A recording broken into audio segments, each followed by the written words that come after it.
Hello guys, in this video I introduce a new tool for analysis. These tiny tokens, I took them from my History of the War game. And we are at triangulation exercise. We only have two exercises today.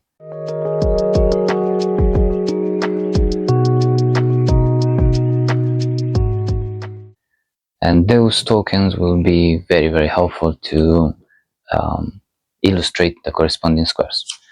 To be able to win this endgame, white has to win the battle. And no matter what he does, black will always take the corresponding square.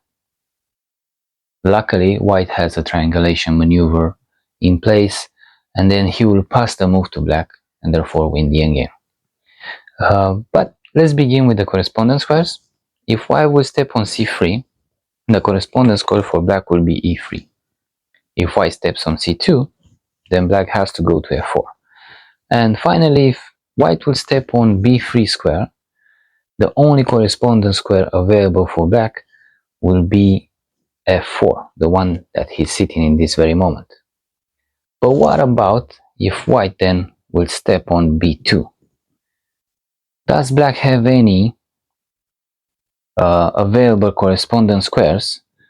So when white will go to c2, he can manage to go to f4, or when white will step to c3, black can manage to access e3. And you realize that the only corresponding square for black, once white is going to b2, it's exactly the f3 square, the one that he will be occupying once white stepped on b3. So black finally is in a position where no matter what he moves, he will lose the endgame. Obviously, he cannot step on e4, yeah, because it's an illegal move. That would be a square that would allow him access to e3 and f4, but unfortunately, it's not available. Therefore, let's illustrate the endgame and see how this maneuver takes place. So, white plays c2 with the purpose of pushing, if black doesn't play accurate. Then c2, black has to go to f4. Doesn't matter if we go to b3 or b2, there's the same corresponding square. So those squares for white, b2 and b3, they only have one corresponding square available from black, which is f3. And let's say we step on the first one, black steps on the corresponding square. Now this is our triangulation, moving to b3, and black has no corresponding squares available because he already on one. Doesn't matter what he chooses. He obviously cannot go in line 2 because he will lose control of the white pawn. If he goes to g3, will not help. If he goes to g3, then we go to c3 and he won't be able to go to e3. And if we go f4, that's corresponding score for c2. White goes and black ends in the same starting position, but he's the one to move, so therefore our triangulation was a success.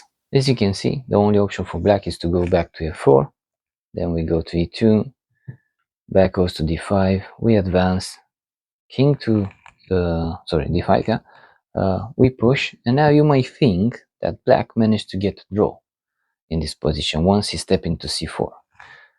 We patiently take a position, black captures our pawn, and the timing of the two conversions of the pawns is very close. Once white converts, black converts as well.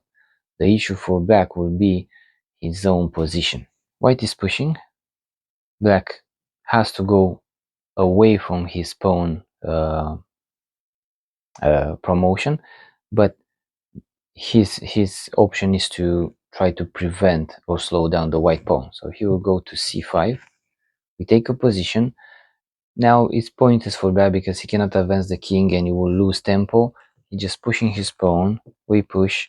If he tries to keep up with the pawn, he will only give us time, more time, and then he will slow down his pawn. So black is pushing again. We push. And then we convert first. And you say, oh, but black got his queen. Finally, he's having a draw. yeah, if it wasn't for the perfect symmetry between the kings and us winning the opposition with a check, black has to go on b file, and then we check and capture the black king, queen, and win the game.